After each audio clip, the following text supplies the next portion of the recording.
আমরা এশার নামাজ জামাতে পড়ার চেষ্টা করবো ইনশাআল্লাহ তাআলা। জামাতে নামাজ পড়ার পরে বাসায় গিয়ে খাওয়া দাওয়া করেই ঘুমিয়ে পড়তে হবে। আজকে থেকে আমাদের ট্রেনিং শুরু, কিভাবে আমি আমার জীবনের পুরো বিষয়টাকে ইবাদত হিসেবে কাটাবো, এটা ট্রেনিং শুরু হবে এখান থেকে, এশার নামাজের পর থেকে। এই জায়গায় যদি আমরা ভুল করি, বা এই বিষয়টা শক্ত করে আঁকড়ে ধরতে ব্যর্থ হই, তাহলে বাকি সব কাজগুলো ভেস্তে যাবে। এটা ভালো করে মাথায় নেন। প্রথম কাজ কি? এশার নামাজের পরে কি করবেন? ঘুমিয়ে যাবেন।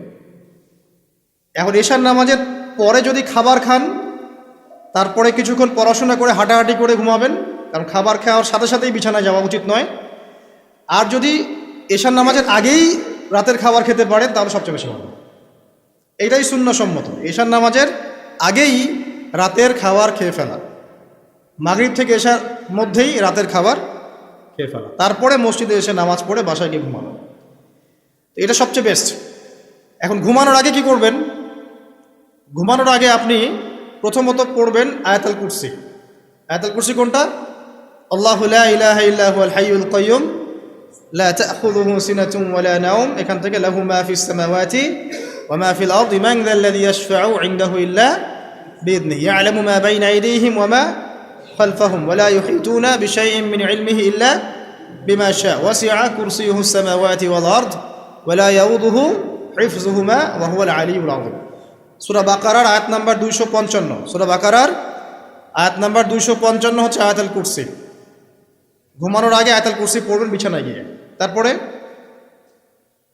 সূরা বাকারার শেষের 3টা আয়াত পড়বেন। সূরা বাকারার শেষের 3টা আয়াত, লিল্লাহি মা ফিস সামাওয়াতি ওয়া মা ফিল আরদ, এখান থেকে শুরু করে ফানসুরনা আলাল কওমিল কাফিরিন পর্যন্ত এই শেষের 3টা আয়াত অবশ্যই পড়বেন। ঘুমানোর আগে যে ব্যক্তি আয়াতুল কুরসি পড়বে, আল্লাহর পক্ষ থেকে একজন ফেরেশতা তার কাছে থাকবে সারা রাত।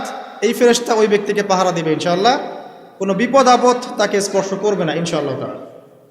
রাতের বেলা অনেক বিপদ হতে পারে, চুরি হতে পারে, ডাকাতি হতে পারে, তারপরে আপনার দুষ্ট জিন শয়তান উৎপাত করতে পারে, এছাড়া আপনার জাদুবিদ্যার কাজ হয় রাত্রেবেলা, মানুষ এগুলো করতে পারে, কুফরি কালাম করতে পারে, ক্ষতিকর প্রাণী আপনাকে কামড় দিতে পারে, অনেক কিছু হতে পারে। আপনি তো ঘুমের মধ্যে আছেন, আপনি জানেন না কি হচ্ছে। অতএব আয়াতুল কুরসি পড়বেন, ইনশাআল্লাহ আল্লাহ পাক আপনাকে হেফাজত করবে ইনশাআল্লাহ। আর সূরা বাকারার শেষের 3টা আয়াত কেন পড়বেন? কারণ নবী সাল্লাল্লাহু আলাইহি ওয়াসাল্লাম বলেছেন, রাতের বেলা সূরা বাকারার 3টা আয়াত যে ব্যক্তি পড়বে, সারা রাত যদি আপনি নফল নামাজ পড়তেন যে নেকি হতো, এই 3 আয়াত পড়ার মাধ্যমে সেই নেকি হয়ে যাবে ইনশাআল্লাহ। ঠিক আছে? সারা রাত ধরে নফল নামাজ পড়া কি কষ্টকর না? এটা সবচেয়ে সহজ হচ্ছে আপনার সূরা বাকারার শেষের 3টা আয়াত পড়বেন, ঘুমিয়ে যাবেন ইনশাআল্লাহ। সারা রাতের নেকি আপনার আমলনামায় লেখা হবে।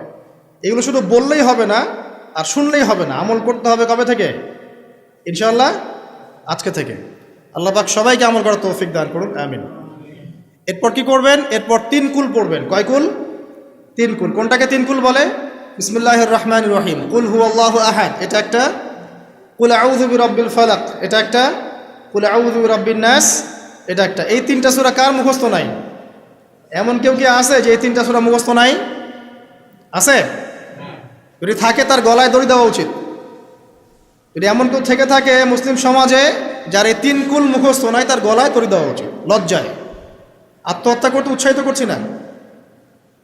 ওই যে পরীক্ষার রেজাল্ট খারাপ হলে আত্মহত্যা করে না, দেখেন না? তারও আগে তো তোমার লটকানো উচিত ছিল এই জন্য যে তুমি 3 কুলই পড়তে পারো না। এখন মুসলিম সমাজে বড় হয়ে মুসলিম পরিবারে জন্মগ্রহণ করে 3 কুল যে পড়তে পারে না, তার কি দরকার আছে বেঁচে থাকার? কি কোন মুখ নিয়ে আল্লাহর সামনে দাঁড়াবেন? কোন মুখ নিয়ে নবী সাল্লাল্লাহু আলাইহি ওয়াসাল্লামের সামনে যাবে? ইয়া রাসূলুল্লাহ, আপনার উপরে পুরা 30 পারা কোরআন নাযিল হয়েছিল, আমি 3 কুলি মুখস্থ করতে পারি নাই, আমার জন্য সুপারিশ করেন। এই কথা কোন মুখ নিয়ে বলতে যাবে? তবে কোরআন একটা কিতাব, আলহামদুলিল্লাহ।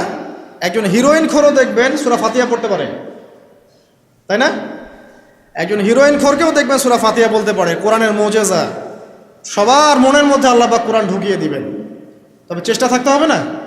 চেষ্টা করতে হবে। বাচ্চাদেরকে শেখান, বাচ্চাদেরকে লাড়া লাপ্পা না শিখিয়ে বাচ্চাদেরকে ভালো কিছু শেখান।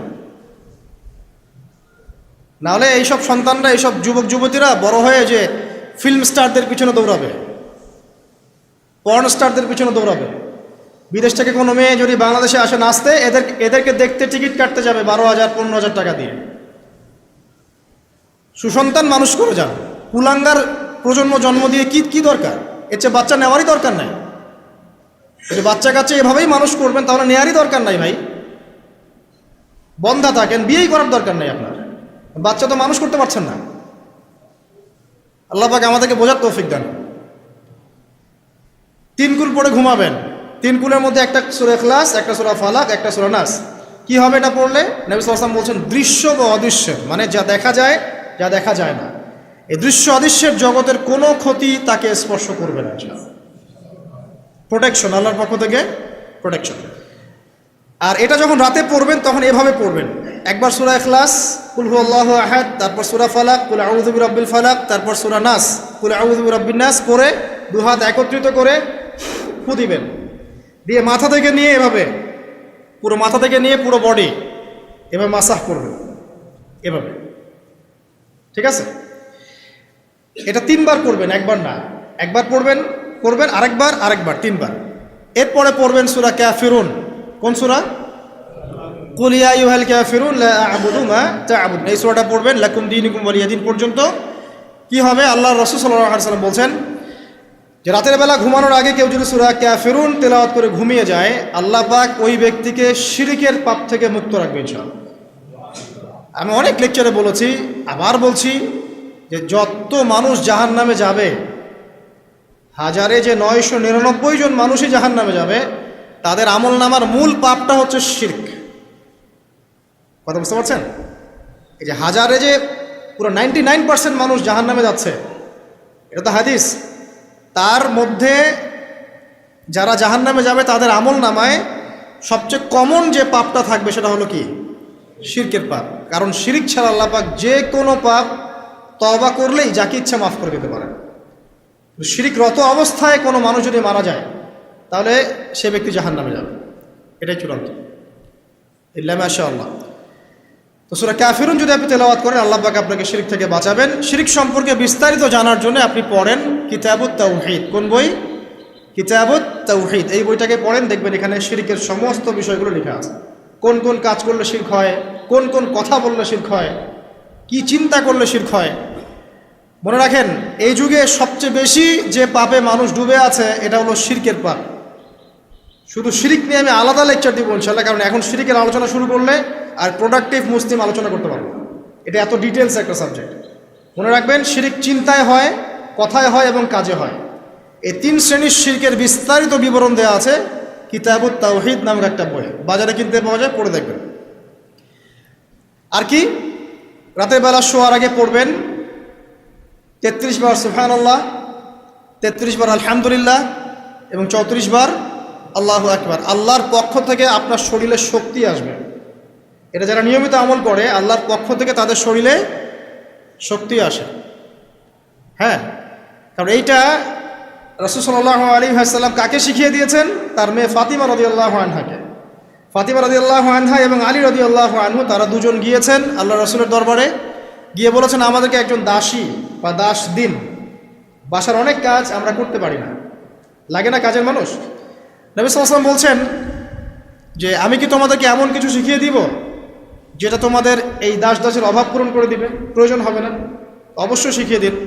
তখন নবীজি শিখালেন সাল্লাল্লাহু আলাইহি ওয়াসাল্লাম যে ঘুমানোর আগে 33 বার সুবহানাল্লাহ পড়বে, 33 বার আলহামদুলিল্লাহ এবং 34 বার আল্লাহু আকবার। তোমাদের দাসের প্রয়োজন হবে না ইনশাআল্লাহ। তোর ব্যাখ্যায় অনেক ওলামায়ে কেরাম বলেছেন যে এটা নিয়মিত আমল করতে থাকলে রোগ ব্যাধি কম হয়, শরীরে শক্তি আসে, এনার্জি বাড়ে, আপনি নিজের কাজ নিজেই করতে পারবেন ইনশাআল্লাহ আযজা ওয়া জাল্লা। আসুন সামনে যাই। এরকম ঘুমানোর আরও বেশ কিছু আমল আছে, আমি অল্প কয়েকটা বললাম, এগুলোই করা শুরু করেন, আল্লাহ তৌফিক দান করুন। আর যদি পারেন ওযু করে ঘুমাতে পারলে আরও বেশি ভালো হয়। এবার আপনি ঘুমাচ্ছেন ডান কাত হয়ে, কি পড়বেন এই সময়? আল্লাহুম্মা বিসমিকা আমুতু ওয়া আহইয়া। আলহামদুলিল্লাহ, দোয়া সবার মুখস্থ আছে। এবার ঘুমান। এই যে ঘুমাচ্ছেন আপনি 3 ঘন্টা বা 4.5 ঘন্টা বা 6 ঘন্টা, আপনার এই পুরো ঘুমটা হবে ইবাদত ইনশাআল্লাহ তাআলা। এবং পবিত্র অবস্থায় ঘুমানোর অভ্যাস করতে থাকলে আল্লাহর পক্ষ থেকে আপনি সত্য স্বপ্ন দেখতে পারেন। এখনকার সায়েন্স এগুলা বিশ্বাস করে না, আর এই সায়েন্সকে নিয়ে আমার কোনো মাথা ব্যথাও নাই। কারণ এই আজকে একটা কথা বলে কালকে একটা কথা বলে, ঠিক আছে? তো আল্লাহর পক্ষ থেকে আপনি সত্য স্বপ্ন দেখতে পারেন। ইউসুফ আলাইহিস সালাম জেলখানায় বন্দী, সূরা ইউসুফ পড়ে দেখেন। তখন কয়েদিদের মধ্যে দুইজন স্বপ্ন দেখেছে। একজন স্বপ্ন দেখছে তার মাথার উপরে রুটি, উপর থেকে পাখি এটা ঠোকরে কি করছে, খেয়ে নিয়ে চলে যাচ্ছে। আরেকজন স্বপ্ন দেখেছে যে সে শরাব পান করাচ্ছে একজনকে, আছে না সূরা ইউসুফে? তো ইউসুফ আলাইহিস সালাম বললেন যে যার মাথা থেকে পাখি ঠোকরায় খেয়ে নিচ্ছে খাবার, তাকে শুলদণ্ড দেওয়া হবে, আর যে শরাব পান করাচ্ছে সে অতি শীঘ্রই মুক্ত হয়ে যাবে, জেল থেকে ছাড়া পেয়ে যাবে। কয়দিন পর তাই হলো। এই যে স্বপ্ন যারা দেখেছে এরা কি মুসলিম? এই স্বপ্ন যারা দেখেছে এরা কিন্তু মুসলিম না। ইউসুফ আলাইহিস সালাম মুসলিম, তিনি আল্লাহর নবী, তিনি স্বপ্নের ব্যাখ্যা করছেন, কিন্তু এখানে একজন অমুসলিমের স্বপ্ন সত্য হয়েছে। একজন অমুসলিমকে আল্লাহ পাক স্বপ্ন দেখাতে পারেন, দলিল আছে কোরআনে। সত্য স্বপ্ন বলে একটা বিষয় আছে, যেটার জন্য অবশ্যই আল্লাহর পক্ষ থেকে নূর দরকার, স্বচ্ছ একটা মন দরকার, কলবুন সালিম দরকার, বেশি বেশি আমল দরকার, হ্যাঁ, আধ্যাত্মিকত্ব দরকার, আল্লাহর মারিফত দরকার। তারপরে ইনশাল্লাহ সত্য স্বপ্নের প্রশ্ন আসবে। সারাদিন টিভি দেখে, গান শুনে, সিরিয়াল দেখে, গালিগালাজ করে, গীবত তহমত করে, খোঁচাখুচি করে, চুলাচুলি করে, এদের সাথে সত্য স্বপ্নের কী সম্পর্ক? এদেরকে তো শয়তান স্বপ্ন দেখাবে। কথা বুঝতে পারছেন না? ফজরের নামাজের পরে নবী সাল্লাল্লাহু আলাইহি ওয়াসাল্লাম বসে থাকতেন, সাহাবীরা তাকে বলতেন কে কোন স্বপ্ন দেখেছেন, তিনি বলতেন, এবং তিনি স্বপ্নের ব্যাখ্যা ইন্টারপ্রিটেশন করতেন যে এটা এটা এটা এমন, এটা এমন। এমনকি এই যে আপনার উহুদের যুদ্ধের আগের রাতে অনেক সাহাবী স্বপ্ন দেখেছেন, এবং পরের দিন দেখবেন উহুদের দিনে অনেক সাহাবী শহীদ হয়েছে। তো যাই হোক, ওইদিকে আমি যাচ্ছি না। তো এই যে ঘুমটা আপনি ঘুমাচ্ছেন, ইনশাআল্লাহ আপনার ঘুমটা কি হচ্ছে? ইবাদত হচ্ছে না? আলহামদুলিল্লাহ। আলেম যারা, তাদের ঘুমও ইবাদত। যারা যে মুসলিম, মুমিন, মুত্তাকি, আলেম, তাদের ঘুমগুলো কি ইবাদত। এখন ঘুমান শেষ, ঘুমের মধ্যে যদি দুঃস্বপ্ন দেখেন, তাহলে আপনি বাম দিকে 3 বার থুতু ফেলবেন, ফেলে আউযু বিল্লাহি মিনাশ শাইতানির রাজিম পড়বেন, পরে পাশ পরিবর্তন করে আবার ঘুমাবেন। এটা হয় না ঘুমের মধ্যে অনেক সময়? অনেকের বোবা ধরে, শ্বাস নিতে পারে না। এগুলো এজন্যই হয় কারণ তারা ঘুমানোর আগের জিকির আজগারগুলো করে না। নিয়মিত করলে এগুলো সমস্যা ইনশাল্লাহ হবে না। আপনি নিজের ভালো নিজেই বোঝেন, হুজুরের কাছে দৌড়ানোর দরকার নাই এত বেশি। নিজের বাচ্চাকে নিয়ে এত দৌড়ানো, এই কবিরাজ, ওই কবিরাজ, ওইখানে তাবিজ, এত দরকার নাই তো। নিজের আমল নিজে করেন, দেখবেন আপনি আল্লাহ পাকের পক্ষ থেকে নিরাপত্তার মধ্যে আছেন ইনশাআল্লাহ। আল্লাহ তৌফিক দান করুন, আমিন। এরপরে ঘুম থেকে উঠলেন, চেষ্টা করব আমরা ঘুম থেকে ওঠার কয়টার সময়? 5টায় যদি ফজরের নামাজ হয় বা 4:30 যদি ফজরের নামাজ হয়, মিনিমাম 4টায় উঠতে হবে। কয়টায়? 4টায়। এই জন্য যদি অ্যালার্ম দেন ঘড়িতে, অ্যালার্ম দিবেন প্রত্যেক 1.5 ঘন্টা পর পর। মনে করেন যে আপনি 1.5 ঘন্টা ঘুমাতে যাচ্ছেন, তাহলে 1.5 ঘন্টা পরে অ্যালার্ম সেট করবেন, অথবা 3 ঘন্টা পর, অথবা 4.5 ঘন্টা, অথবা 6 ঘন্টা। মানে 1.5 ঘন্টার গুণিতক দিয়ে আপনি অ্যালার্ম সেট করবেন, দেখবেন উঠতে পারবেন খুবই ইজিলি। এতে 1.5 ঘন্টায় আপনার ঘুমের সার্কেলটা পূর্ণ হয়। একটা ঘুমের সার্কেল পূর্ণ হতে আমাদের মাথায় তো রেস্টের দরকার আছে, এটা পূর্ণ হতে 1.5 ঘন্টার মতো সময় লেগে যায়। তো এটা একটা ট্রিক বললাম আপনাদেরকে, আপনি করতে পারেন, উপকৃত হবেন ইনশাআল্লাহ। তো ফজরের নামাজের মিনিমাম আধা ঘন্টা আগে আমাদেরকে ওঠার অভ্যাস করতে হবে। এই যে ঘুমটা ভাঙলো, ভাঙার সাথে সাথে কি করব? ভাঙার সাথে সাথে আল্লাহ শুকরিয়া, আলহামদুলিল্লাহিল্লাযী আহইয়ানা বা'দা মা আমাতানা ওয়া ইলাইহিন নুশুর। ব্যাস, এই যে ইবাদত হয়ে গেল। এবার আপনি আরেকটা দোয়া পড়বেন, এটা শিখে নেন। আপনি পড়বেন লা ইলাহা ইল্লাল্লাহ ওয়াহদাহু লা শারীকা লাহু লাহুল মুলকু ওয়া লাহুল হামদ ওয়া হুয়া আলা কুল্লি শাইইন কাদির সুবহানাল্লাহ আলহামদুলিল্লাহ ওয়া লা ইলাহা ইল্লাল্লাহ ওয়াল্লাহু আকবার লা হাওলা ওয়া লা কুওয়াতা ইল্লা বিল্লাহ আল্লাহুম্মা ইগফিরলি। এটা পড়ার পরে হাত তুলে দোয়া করেন, যা দোয়া করবেন তাই পাবেন ইনশাআল্লাহ। এটা জানতেন? জানতেন না? তো এই দোয়াটা হচ্ছে দোয়া কবুলের অস্ত্র। ঘুম থেকে ওঠার পর যদি এই দোয়াটা করে দোয়া করেন, ইনশাআল্লাহ দোয়া কবুল হয়ে যাবে ইনশাআল্লাহ। আমাদের জীবনে চাওয়া পাওয়ার কি অভাব আছে? প্রচুর চাওয়া পাওয়া। বৈধ চাওয়া পাওয়াগুলোকে পাওয়ার জন্য আল্লাহর সাথে সম্পর্ক করতে হয়, আর আল্লাহ পাকের সাথে সম্পর্কে কিছু ওসিলা, মাধ্যম লাগে। এই দোয়াগুলো হলো মাধ্যম, আমলগুলো হচ্ছে মাধ্যম। তো আল্লাহ পাক যেমনটা বলেছেন, ফাযকুরুনি আযকুরকুম ওয়াশকুরুলি ওয়া লা তাকফুরুন, তোমরা আমাকে স্মরণ করো, আমিও তোমাদেরকে স্মরণ করব। আল্লাহ পাক তো এভাবে বলেছেন, যখন একজন মানুষ মনে মনে আমাকে ডাকে, আমিও মনে মনে ওকে স্মরণ করি।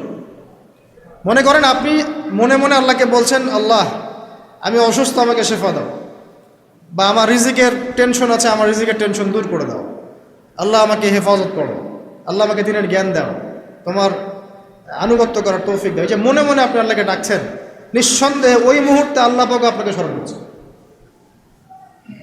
7 আসমান ভেদ করে আরশের উপর থেকে আল্লাহ পাক আপনাকে স্মরণ করছেন। আল্লাহ পাক বলছেন, যখন একজন মানুষ জনসমক্ষে আল্লাহকে স্মরণ করে, যেমন আমরা এখন করছি, জনসমক্ষে সবার সামনে আল্লাহর কথা আলোচনা করছি, আল্লাহ পাক বলছেন আমিও তখন এর চেয়ে অনেক উত্তম জনসমাবেশে ওই বান্দাদের কথা স্মরণ করি। আল্লাহ পাক আমাদের কথা স্মরণ করছেন, আমাদের কোনো ফিলিংস আছে? আল্লাহ আমাদের কথা স্মরণ করছেন, ওই যে যুবক ছেলে বসে বসে ফোন টিপছে, কোনো ফিলিংস আছে? মানে মনস্তাত্ত্বিকভাবে অন্তরে যখন নূর থাকে না, পাপ করতে করতে যখন অন্তরটা কলুষিত হয়ে যায়, কোনো ফিলিংস কাজ করে না। এক খুন করবে, কোনো ফিলিংস নাই। সুদ খাচ্ছে, কোনো ফিলিংস নাই। জেনা করছে ডেইলি, কোনো ফিলিংস নাই। দেখবেন ঘুষ নিচ্ছে, দুর্নীতি করছে, মানুষের সম্পদ আত্মসাৎ করছে, যারা বলবেন ফিলিংসও নাই যে আমি একটা পাপ করছি। কখন এরকম হয় জানেন? যখন এক কথায় যখন মানুষ পাপ করতে করতে করতে করতে, এই যে কলব বলে একটা কথা আছে, এই কলবের উপরে কালো কুৎসিত একটা মরিচা পড়ে যায়, তখন আর ফিলিংস কাজ করে না। তো ফিলিংস কাজ করানোর বুদ্ধি কি? 2টা বুদ্ধি আছে। এক, বেশি বেশি কোরআন তেলাওয়াত করা, তাহলে অন্তরের মরিচা দূর হয়ে যাবে ইনশাআল্লাহ।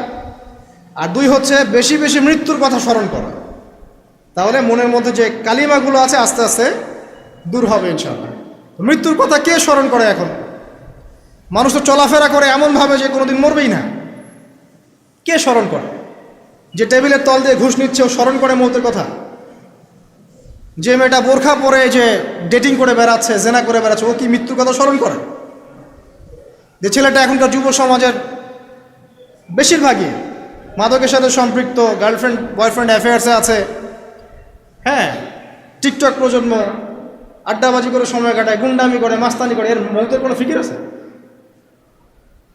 একজনকে বড় দায়িত্ব দেওয়া হয়েছে, সবার সম্পদ লুটপাট করে খাচ্ছে, এর মৌতের ফিকির আছে নাকি? এর মধ্যে ফেরাউনি চেতনা এসেছে, আনা রব্বুকুমুল আলা, আমি মহান রব, আমি তোমাদের মহান রব। ওদের মধ্যে ওই চেতনা কাজ করছে যে সূরা মুমিনুনে যেটা বলা আছে যে আমরা এখানেই জন্ম নেই, এখানেই মারা যাই, আমরা পুনরুত্থিত হব না। ইন হিয়া ইল্লা হায়াতুনা দুনিয়া নামুতু ওয়া নাহইয়া ওয়া মা নাহনু বিমাবউসিন। আমরা এই দুনিয়াতেই বাঁচি, দুনিয়াতেই মরি, আমাদের কোনো পুনরুত্থানের কিছু নাই। এদের চেতনা এমন। কে ফিকির করে মরতে? অথচ আপনি দেখছেন যে প্রতিনিয়তই কোনো কারণ ছাড়াই মানুষ নাই, কোনো কারণ লাগে না। এখন তো কারণ ব্যাখ্যা করতে আমরা পছন্দ করি, এই কারণে ওইটা হয়েছে, ওই কারণে এটা হয়েছে। এটাকে বলে কার্যকারণ তত্ত্ব। দর্শনের ভাষায় কি বলে? কার্যকারণ তত্ত্ব। এটা আপনারা ফিলোসফি পড়লে বুঝবেন। প্রত্যেকটা কাজের পিছনে একটা কারণ থাকে, আমরা কারণটা সার্চ করি বেশি। এখন কারণ ছাড়াই মানুষ ডেড। এই যে যাচ্ছে, উপরে একটা সুন্দর করে বড় একটা পাথর ঝুলছে, সব পাস হয়ে যাচ্ছে ওখান থেকে। মানে রাস্তায় কাজ চলছে, উপরে আবার একটা ঝুলছেও, আর মানুষ আবার অন্য দিয়ে যাতায়াতও করছে। তো যারা রাখছে ওদের ইন্টেলেকচুয়াল অবস্থা চিন্তা করেন, আর যারা আমরা তল দিয়ে যাচ্ছি তারও অবস্থা চিন্তা করেন। বুদ্ধিভিত্তিকভাবে আমরা কোন জায়গায় চিন্তা করেন? মানে মানুষ বিজি রোড দিয়ে যাচ্ছে, ওখানেই কাজ হচ্ছে, আবার যেখানে কাজ হচ্ছে দেখছি সেখানে আমরাও আবার তল দিয়ে যাচ্ছি। সবাই পাস হয়ে গেল, যাদের তাকদিরে লেখা ছিল মৌত, একদম মুহূর্তের মধ্যে শেষ। কি কারণ ব্যাখ্যা করবেন? কোনো সায়েন্স দিয়ে ব্যাখ্যা করতে পারবেন না। ওই ময়মনসিংহে ওই যে মহিলারা যাচ্ছে, ট্রাক মেরে দিয়ে চলে গেল, মহিলার পেট থেকে বাচ্চা পেট ফেটে বাচ্চা বের হয়ে গেল, বাচ্চা জীবিত, মা ডেড। সায়েন্স দিয়ে ব্যাখ্যা করতে পারবেন? এটাই তাকদির। একেই বলে তাকদির, যেটাকে সায়েন্স দিয়ে ব্যাখ্যা করা যায় না, বিজ্ঞান দিয়ে ব্যাখ্যা করা যায় না। এরকম ঘটনা কত ঘটছে অহরহ। দুজন বসে আছে, হাজব্যান্ড ওয়াইফ, হাজব্যান্ডের যাওয়ার কথা, হাজব্যান্ড ওয়াইফের গাড়িতে বসছে, আর ওয়াইফ হাজব্যান্ডের গাড়ি ড্রাইভ করছে। আর এই হাজব্যান্ডের দুশ্মন যে ছিল, সে টার্গেট করেছিল যে ওই লোকটাকে গুলি করে মারবে রাস্তায়। যেহেতু ওয়াইফ হাজব্যান্ডের গাড়ি ড্রাইভ করছে, রাস্তায় ওয়াইফ ডেড, হাজব্যান্ড জীবিত। তাকদির। তো তাকদিরকে কি আপনি এই ভাগ্যটা কি আপনি সায়েন্স দিয়ে ব্যাখ্যা করতে পারবেন? সম্ভব? তো অহরহ এরকম মৌতের ঘটনা ঘটছে। তারপরেও দেখবেন যুবকদের এই বিলাসিতা, এই মানে আড্ডাবাজি, মেয়েদের পিছনে ঘোরা, এই যে মাদক সেবন করা, টিকটক করা, বুদ্ধি প্রতিবন্ধী প্রজন্মের মতো, এগুলো থামছে না। কোনো শিক্ষাই তারা নিতে যাচ্ছে না। বয়স হয়ে গেছে, অনেক বয়স, দেখবেন ওই যে চায়ের দোকানে বসে ক্যারাম খেলছে। বুড়া মানুষ, তার হায়াতের কতদিন বাকি আছে আল্লাহ ভালো জানেন। দেখবেন দিব্যি কোনো টেনশনই নাই, ক্যারাম বোর্ড খেলছে, ওখানে বসে লুডো খেলছে। দেখেন আর যে আপনাদের গ্রামাঞ্চলে যে চায়ের স্টলগুলো আছে, দেখবেন ওই যে টিভি ছেড়ে রেখে দিবে, ঘন্টার পর ঘন্টা টিভি চলছে, মানুষ চা খাবে 1 কাপ আর টিভি দেখবে 5 ঘন্টা। ওর যে হায়াতের কোনো মূল্যই তার কাছে নাই। আল্লাহ পাক তাকে একটা সময় দিয়ে পাঠিয়েছেন, কোনো ফিলিংসই নাই। অথচ মানুষ প্রতিদিন, দিনে রাতে, প্রত্যেক দিন মানুষ অহরহ মারা যাচ্ছে। যাদের ভিতরে মৌতের চিন্তা আছে তারা কিন্তু পাপ কম করলেও ফিরে আসে আল্লাহর দিকে, কারণ তাদের প্রতি মৌতের ফিকির আছে। আর যাদের মৃত্যুর কোনো চিন্তা নাই, তারা এই রাজনীতি বলেন, অর্থনীতি বলেন, সমাজনীতি বলেন, আর এই পরিবার আর ধর্ম বলেন, সমস্ত ক্ষেত্রে পাপ করে বেড়াবে, কোনো ফিকির নেই। আল্লাহ পাক আমাদেরকে মৌতের ফিকির করার তৌফিক দান করুন এবং পরকালের জীবনটাকে আসল জেনে দুনিয়ার কাজগুলো করার তৌফিক আল্লাহ পাক দান করুন। আসেন, তো এবার আপনি শুকরিয়া আদায় করছেন, আলহামদুলিল্লাহিল্লাযী আহইয়ানা বা'দা মা আমাতানা ওয়া ইলাইহিন নুশুর। আধা ঘন্টা আগে ঘুম থেকে উঠেছেন, এখন কি করবেন? বাথরুমে যাচ্ছেন। এই বাথরুম করাটা কি দুনিয়াবি কাজ না?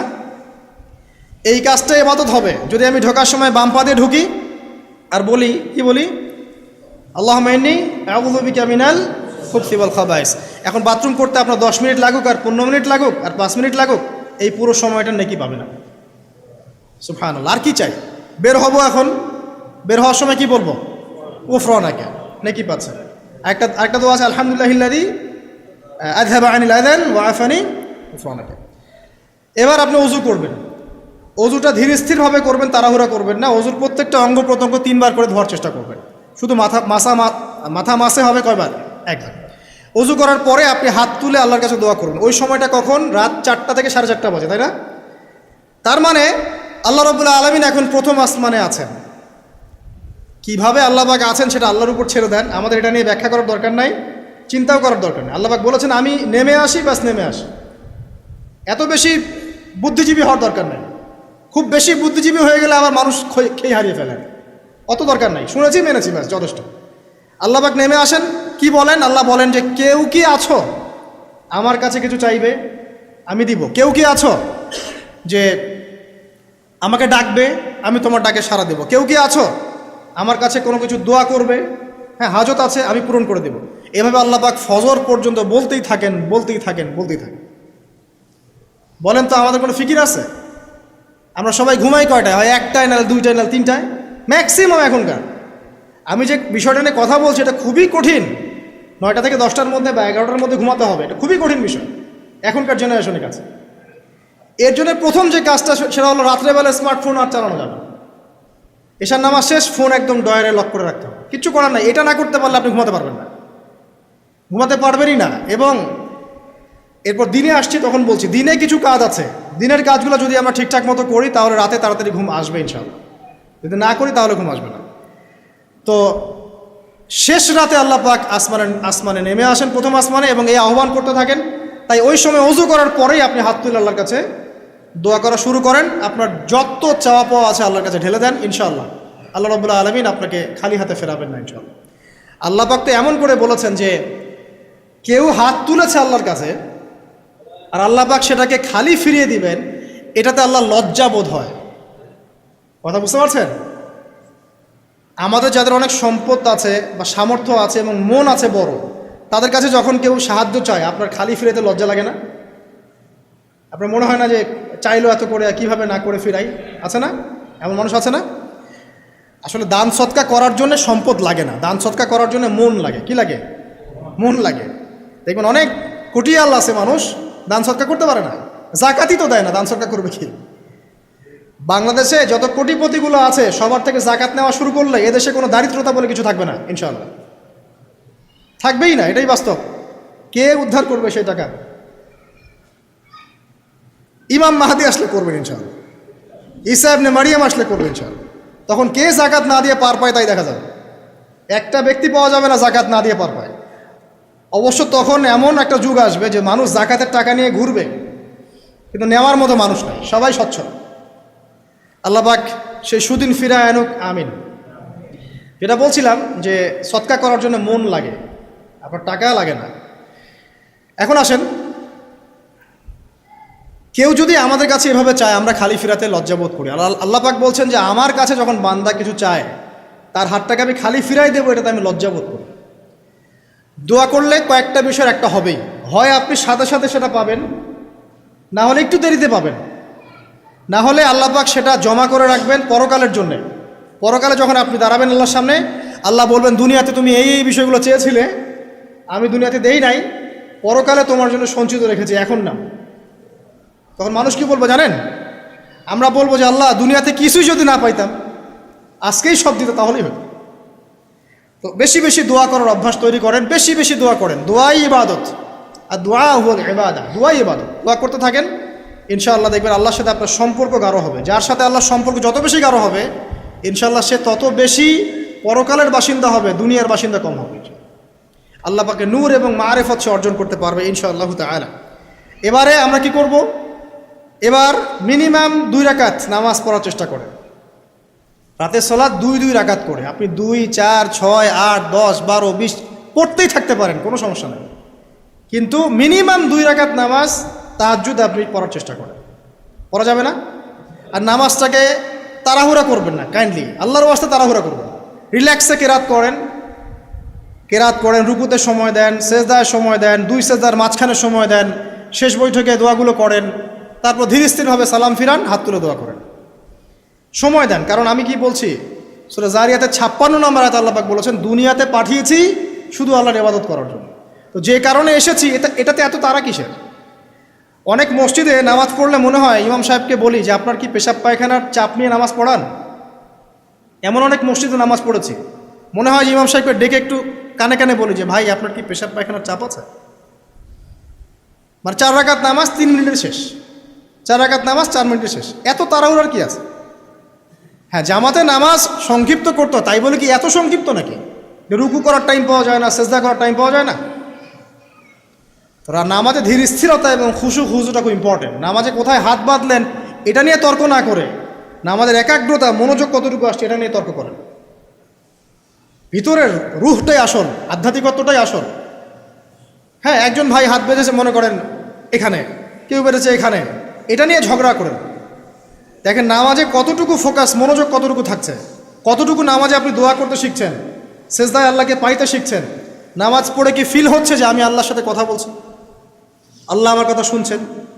আমরা তো মেকানিক্যাল নামাজ অভ্যস্ত এখন, মানে দুনিয়ার কাজের চাপ এত বেশি, জাস্ট মসজিদে যাবো, ঢুকবো, বেরো, চলে আসবো, হাজিরা দিতে আসছি মনে হয়, সিগনেচার করবো, চলে যাবো, ভাবটা এমন। এত তারা কিসের ভাই? ওমা খালাকতুল জিন্না ওয়াল ইনসা ইল্লা লিয়াবুদুন, শুধু ইবাদত করার জন্যই সৃষ্টি করেছে তোমাদেরকে। তো মসজিদে তো তাড়াহুড়া কেন? রিল্যাক্স থাকেন, মসজিদে রিল্যাক্সে নামাজ পড়েন, সময় নেন।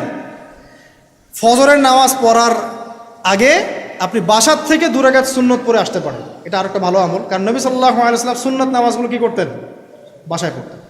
এতে বাসার মধ্যে বরকত হবে, শয়তান দূর হয়ে যাবে ইনশাআল্লাহ।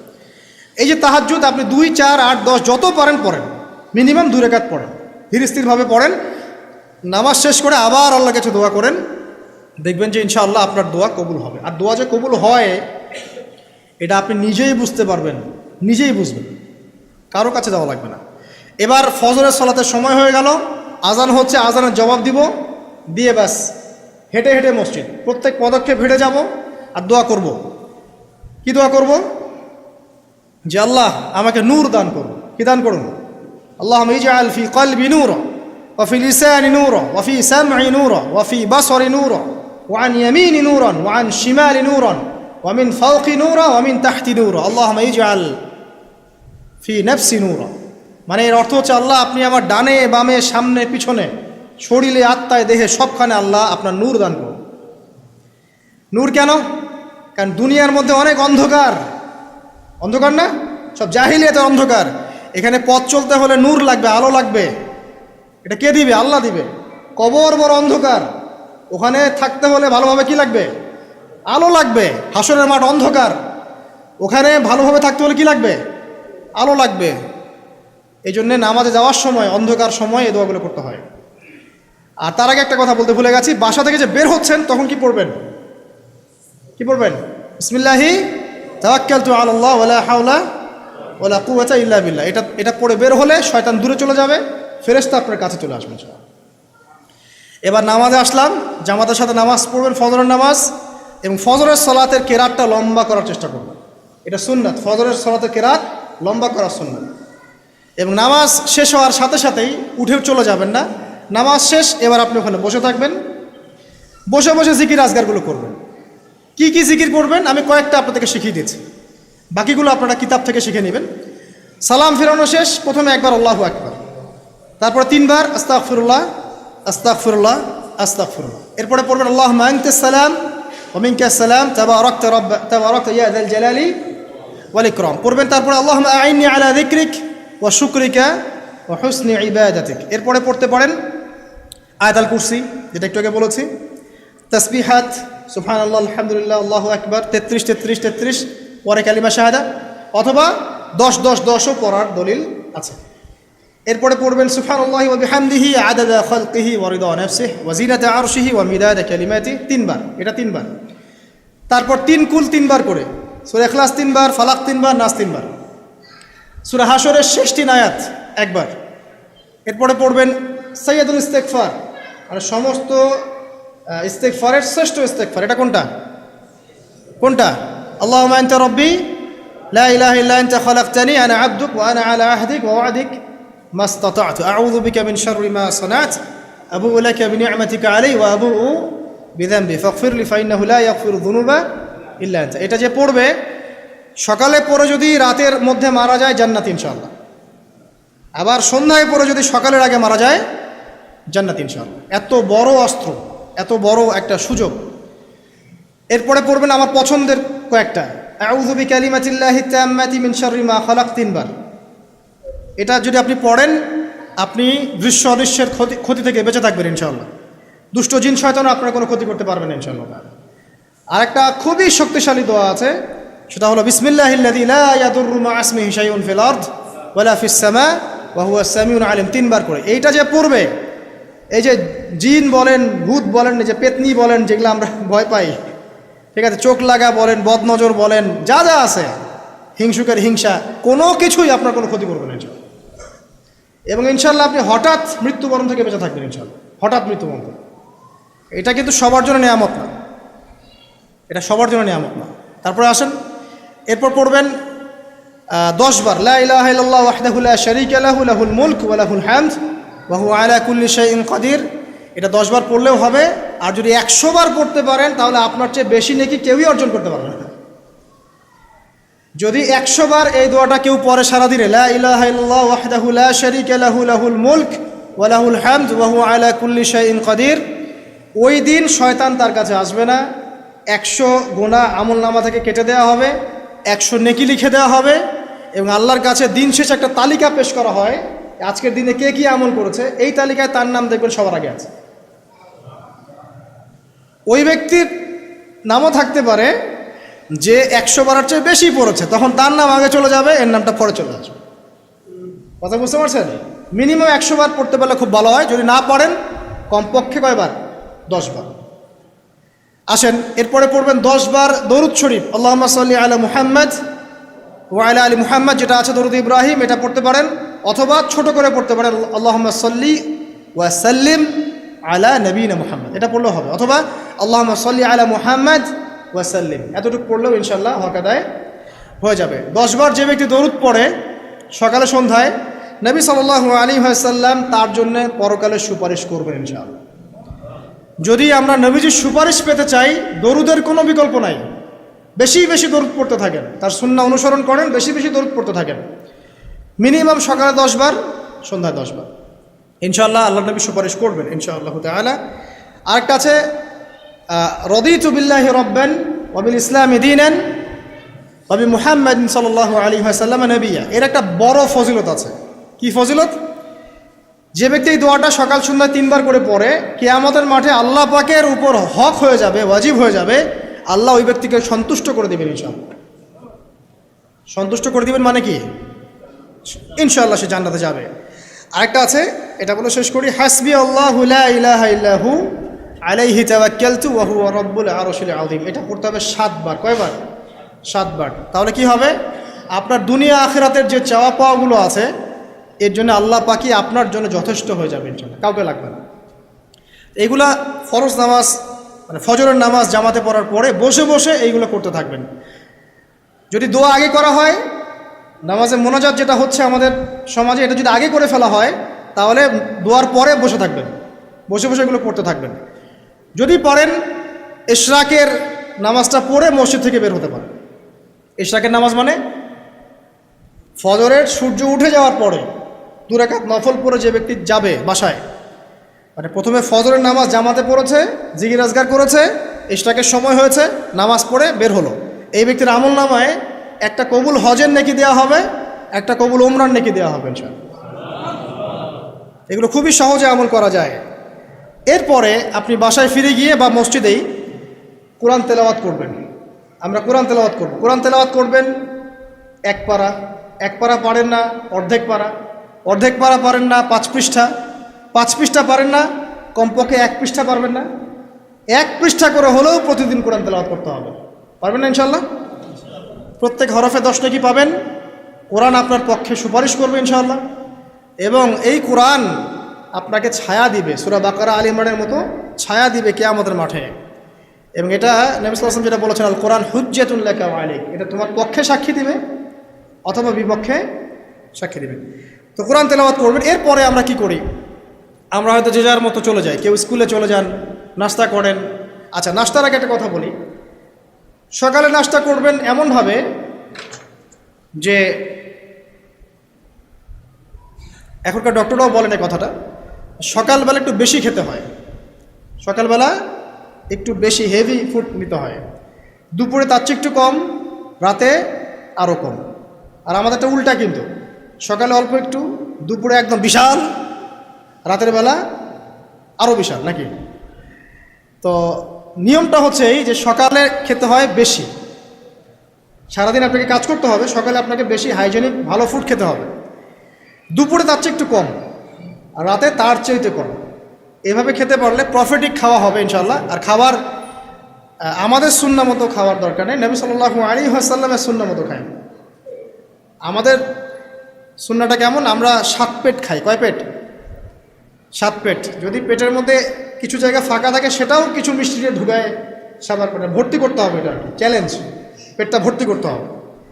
আর নবী সাল্লাল্লাহু আলাইহি ওয়াসাল্লাম খেতেন এভাবে যে, পেটটাকে 3 ভাগ করতেন, 1 ভাগ খাবার খেতেন, 1 ভাগ তিনি পানীয় পান করতেন, আর 1 ভাগটা ফাঁকা রাখতেন। আপনি এভাবে খাওয়া শুরু করেন, দেখবেন আপনি ফিজিক্যালি ফিট ফিল করছেন এবং আপনি ক্লান্ত হচ্ছেন কম, অলসতা কম আসছে কাজে, আপনি এনথুজিয়াজম পাবেন ইনশাআল্লাহ। তো খাবারের ব্যাপারটা সতর্ক থাকে। আর এই যুগে খাবারের মধ্যে প্রচুর ভেজাল আছে। চেষ্টা করতে হবে ম্যানুফ্যাকচার্ড খাবারগুলো বাদ দিয়ে হোমমেড যে ফুডগুলো আছে, হোমমেড ফুড মানে বাসায় যেগুলো আমরা তৈরি করি, ফ্রেশ হাইজেনিক ফুডগুলো খাওয়ার চেষ্টা করতে হবে। স্পেশালি বাচ্চাদের ব্যাপারে সতর্ক থাকতে হবে। বাচ্চাদেরকে, তরুণদেরকে এমন কোনো খাবার খাওয়া যাবে না যে খাবারটা খেলে আপনি অসুস্থ হয়ে যান, আপনার স্ট্যামিনা কমে যায়, আপনি ফিজিক্যালি দুর্বল হয়ে পড়েন। এটা খুব খেয়াল রাখবেন। খাবার, এই যে আপনারা যে গ্রামাঞ্চলে থাকেন, আপনারা সৌভাগ্যবান একদিক থেকে যে আপনারা ফ্রেশ খাবার উৎপন্ন করে খেতে পারেন। শেষ জামানায় খাবারের মধ্যে খুব ভেজাল আসবে, এটা বিভিন্ন হাদিস দিয়ে মেলানো যায়, আমি ওইদিকে যাচ্ছি না, কিন্তু কনক্লুশন বললাম, শেষ জামানায় খাবারে প্রচুর ভেজাল আসবে। তো এই ভেজালগুলো থেকে দূরে থাকতে হলে আমাদেরকে হাইজেনিক ফুডের দিকে ফোকাস করতে হবে এবং প্রোডাক্ট খাবার উৎপন্ন করে খেতে পারলে খুব বেশি ভালো হয়, না পারলে রুট লেভেল থেকে খাবার নিয়ে আসতে হবে। আর অ্যাটলিস্ট ম্যানুফ্যাকচার যে খাবারগুলো বাজারে ঘোরাফেরা করে, এগুলো অ্যাভয়েড করতে হবে। দেখতে অনেক মুখরোচক লাগতে পারে, স্বাদ অনেক মজা হতে পারে, কিন্তু এগুলো শরীরের জন্য অনেক ক্ষতিকর। এতে করে আমাদের যুব সমাজ আস্তে আস্তে কিন্তু দুর্বল হয়ে যাচ্ছে। এখনকার যুব সমাজকে তাকায় দেখেন, আমাদের বাপ-দাদাদেরকে তাকায় দেখেন, যারা এখানে বয়স্ক মুরব্বী আছে, দেখেন একজন মুরব্বীর সাথে এখনকার যুবকের কুস্তি লাগান, পাঞ্জা লাগান, বা ওই যে একটা রিংয়ের মধ্যে ঢুকায় বক্সিং ম্যাচ দেন, একটা দেখেন কে পারে। আমি নিশ্চিত ওই চাচাই পারবে। আমরা নিজেরাই তো এর প্রমাণ। আমাদের বাপ দাদাদের বয়সী যারা আছেন তারা এখনো দিব্যি মাঠে কাজ করে, দেখবেন 4 ঘন্টা 5 ঘন্টা 8 ঘন্টা রিক্সা চালাচ্ছে, ভ্যান চালাচ্ছে, কৃষি কাজ করছে, কত পরিশ্রম করছে। আর আমাদের যুব সমাজে তাকায় দেখেন না, আপনি একটু চেহারাগুলো দেখেন না, চেহারাগুলো তাকায় দেখেন, চাপাগুলো বসে গেছে গাঁজা খেতে খেতে, হিরোইন খেতে খেতে দেখবেন চাপাগুলো বসে গেছে একদম, চোখগুলো ঢুকে গেছে একদম মাদক খেতে খেতে। হ্যাঁ, হস্তমৈথুন করতে করতে শরীর রোগা, চলতে পারে না। কথা শুনতে খারাপ লাগছে এগুলা? না, বাস্তব, এগুলোই বাস্তব এখন। হ্যাঁ, ঘুম নাই, সারা রাত জাগনা, ওই যে ফজরের পর ঘুমায়, আর রাতে ওই যে বিকাল 4টায় ওঠে, দেখবেন শরীরটার দিকে তাকায় দেখেন, চলতে পারে, এনার্জি নাই। একটা ক্রিকেট ম্যাচে লাগায় দেন, ও দেখবেন 2-4 ওভার ব্যাটিং করে শেষ। কোন কাজ করতে পারবে? ওই মাঠের বাইরে থেকে বলতে পারবে যে আর এই খেলতে পারে না, ও অমুক খেলতে পারে না, তমুক খেলতে পারে না। ওকে লাগাই দেন না, ব্যাটটা ধরে ধরায় লাগাই দেন, দেখবেন ও কয়টা পিটাইতে পারে। দেখেন, জিম করে না, ফিজিক্যালি এক্সারসাইজগুলো করে না, স্কিল নাই। আগেকার মানুষ অনেক স্কিল ছিল, তারা ঘরের কাজ পারতো, সাঁতার পারতো, তারা মার্শাল আর্ট পারতো, কৃষিকাজ পারতো, অন্যান্য বিভিন্ন সেক্টরে তারা কিন্তু মানে মাল্টি প্রতিভার অধিকারী ছিল। স্কিল কম, দেখবেন একদিকে ফোকাস করা। এগুলো কিভাবে হলো আসলে? এগুলো তো একদিনে হয়নি। সারাদিন দেখবেন ফোনে, আর ওই মেয়ের পিছনে, আর কফি শপে, অথবা মিউজিক্যাল কোনো ইনস্ট্রুমেন্ট নিয়ে বসে আছে, অথবা এর মাঝে যদি কেউ মন্দের ভালো থেকে থাকে, সে দেখবেন টিকটক করছে। এইগুলাই এখনকার পুরুষদের মধ্যে, এই ইয়াং জেনারেশনের মধ্যে ওই শৌর্য বীর্য গায়েরতটা পাওয়া যায় না। দেখবেন গায়েরত একটা ব্যাপার আছে, গায়েরত শৌর্য বীর্য এটা নাই। এর অন্যতম একটা কারণ এটাও, এখানে খাদ্যাভ্যাসেরও একটা ব্যাপার আছে। ফিজিক্যালি তারা ফিট না। তো আল্লাহ পাক এই বিষয়গুলো আমাদের বোঝার তৌফিক দান করুন। সব কিছু রিলেটেড। আপনাকে যদি একজন প্রোডাক্টিভ মুসলিম হতে হয়, শারীরিকভাবে আপনাকে ফিট থাকতে হবে, মেন্টালি ফিট থাকতে হবে, আপনাকে মানসিকভাবে শক্ত থাকতে হবে, চ্যালেঞ্জ নেওয়ার ক্ষমতা থাকতে হবে, অহেতুক সময় নষ্ট করা যাবে না। যে কাজ ফাহেসা, দুনিয়াবি কাজ, পরকালের কোনো স্বার্থ নাই, ওখানে সময় নষ্ট করা যাবে না। ঠান্ডা মাথায় প্ল্যান করতে হবে যে আমি আমার জীবনে কি করতে চাই, কার পরে আমি কি করব, কার পরে কি করব, আমার প্ল্যান থাকতে হবে। রেজাল্ট খারাপ হয়েছে, হতাশ হয়ে আত্মহত্যা করবেন কি জন্য? কি এমন হয়েছে আপনার জীবনে? একটা মেয়ে ছেড়ে চলে গেছে, এই জন্য বিষ খাবেন কেন? কি হয়েছে? একটা মেয়ে তো ছেড়ে চলে গেছে, মেয়ের অভাব নাকি? বোরখা পরা মেয়েরাও তো এখন কিস করে, দেখেন বোরখা পরা মেয়েগুলো দেখেন রাস্তাঘাটে ওই যে নায়কের হাত ধরে চুমু খাচ্ছে। অনলাইনে দেখে আসলাম একটু। ওই যে বলছিলাম যে সব বোরখা পরা মেয়ের মধ্যেই আপনার ইয়া থাকে না, দিনদারিতা থাকে না। সব বোরখা পরা মেয়ের মধ্যেই কিন্তু দিনদারিতা থাকে না। তো বোরখা থেকে পাগল হওয়ার দরকার নেই এত। এবং সে বলছে আমার জীবন সার্থক। মানে একজন গায়রে মাহরাম ব্যক্তিকে, ফিল্ম স্টার একজন গায়রে মাহরাম ব্যক্তি, তাকে সে হাত ধরে চুমু খেয়ে বলছে তার জীবন সার্থক। তাহলে কোন প্রজন্ম লালন করে কবরে যাচ্ছে ওরা চিন্তা করেন একটু এখন? আশ্চর্য একটা বিষয়। আর এগুলো আমরা প্রমোট করছি অনলাইনের মধ্য দিয়ে। যে কোনো অনলাইনে দেখবেন এটা চলছে রাতারাতি। মানে এগুলো উস্কানো হচ্ছে আমাদেরকে। শোনেন, আমাদেরকে এগুলো, এইসব পাপের মধ্যে এমনভাবে নিয়ে আসা হচ্ছে যে মনে হচ্ছে এগুলো স্বাভাবিক। এক সময় একটা মেয়ে যদি রেপড হতো, মানুষের মাথা ব্যথা শুরু হয়ে যেত, অফিস আদালত কোর্ট কাচারি করে একাকার করে ফেলতাম। এখন রেপ হতে হতে হতে হতে মনে হয় এটা স্বাভাবিক। আগে একটা মানুষ মদ পান করলে তার মধ্যে একটা ফিলিংস থাকতো আমি খারাপ কাজ করছি। এখন এই মদকে প্রমোট করতে করতে মদটাকে এত ইজি করে ফেলা হচ্ছে, মনে হচ্ছে এটা স্বাভাবিক বিষয়। মানুষ খুন করাটা, আগে একটা মানুষকে খুন করলে মানুষ মনে হতো যেটা এটা বিশাল পাপ, একটা সমাজের মানুষ ওর দিকে খারাপ চোখে তাকায় থাকতো। আর খুন হতে হতে হতে মানুষ মিডিয়াটাকে প্রমোট করছে, করতে করতে এটা নর্মাল। এই পাপগুলোকে নর্মাল করে ফেলার ট্রেন্ডটা মিডিয়ার মধ্য দিয়ে করা হয়েছে, স্বাভাবিকভাবে নেওয়া হচ্ছে সব কিছু। গার্লফ্রেন্ড বয়ফ্রেন্ড অ্যাফেয়ার্সকে আগে মানুষ লুকায় লুকায় করতো, চিঠি দিলেও লুকায় লুকায়, যেটা কেউ জানতে না পারে। এখন ওপেন রাস্তায় সব, মানে এটা নর্মাল করে ফেলা হচ্ছে। আরও যে কী হবে সামনে আল্লাহ ভালো জানেন। সুবহানাল্লাহ। যারা বড় বড় শহরগুলোতে থাকি তাদের তো মানে দিন শুরু হয় আল্লাহ নাফরমানি দিয়ে, আর রাত আসে মানুষের গজব দিয়ে, মানুষের অভিশাপ দিয়ে। মেয়েরা আগে যদি বেপর্দায় চলতো লজ্জা করতো, একটা লজ্জাবোধ ছিল, যে একটা লজ্জা লাগতো যে না আমি খারাপভাবে চলছি, মানুষ আমাকে দেখছে কেমন লাগছে। এখন দেখবেন ও গেঞ্জি পরে হাঁটছে, কোনো ফিলিংসই নাই, স্বাভাবিক, নর্মাল করে ফেলা হচ্ছে এগুলো সব কিছু। ছোট ছোট মেয়েগুলোকে রেপ করা হচ্ছে, ছোট ছোট বাচ্চা মেয়ে, দেখবেন কয়দিন পরে এটাও স্বাভাবিক হয়ে যাবে। প্রতারণা, আগে মানুষ প্রতারণা করলে মানুষ মনে করতো যে আমাকে মানুষ প্রতারক মনে করতে পারে, একটা চক্ষু লজ্জা কাজ করতো, এখন সেই চক্ষু লজ্জা নাই, নর্মাল। ঘুষ নেওয়াটাকে মানুষ মনে করতো আগে যে কেউ জানতে পারলে হয়তো সমস্যা, নর্মাল, এখন নিতেই পারে, ঘুষ ছাড়া হবে না তোমার জব। করাপশনে মানুষ গেলে মানুষ ভয় করতো যদি জেনে যায় আমার চাকরি থাকবে না, এখন নর্মাল। ও বড় করাপ্টেড, তার চেয়ে ছোটটা আরেকটু কম, তার চেয়ে ছোটটা আরেকটু কম, একটা চক্র, সব কিছু, এভরিবডি ইনভলভ এগুলোর মধ্যে, টপ টু বটম সবাই ইনভলভ। এরকম সিচুয়েশনে আমরা কিভাবে দিন নিয়ে পালন করব যদি শক্ত না হই? সব চলে যাচ্ছে, আজ থেকে সব চলে যাচ্ছে। একটা সময় ছিল একজন মুসলিম ব্যক্তিকে অন্যায়ভাবে মেরে ফেলবে, একজন মুসলিম নারীকে অন্যায়ভাবে রেপ করবে, মানুষ চিন্তাই করতে পারত। একজন মুসলিম নারীর সম্ভ্রম বাঁচানোর জন্যে এই ভারতবর্ষে সশস্ত্র যুদ্ধ হয়েছে বিন কাসিমের নেতৃত্বে, একটা মেয়ের ইজ্জত বাঁচানোর ইস্যুকে কেন্দ্র করে। এখন লক্ষ লক্ষ মুসলিম মেয়ের ইজ্জত নষ্ট করা হচ্ছে, কারো কোনো ফিলিংস নাই, স্বাভাবিক। একটা রাষ্ট্রদূতকে হত্যা করেছিল তাবুক যুদ্ধের সময়, নবী সাল্লাল্লাহু আলাইহি ওয়াসাল্লাম 30,000 সৈন্য নিয়ে ধাওয়া করেছিলেন।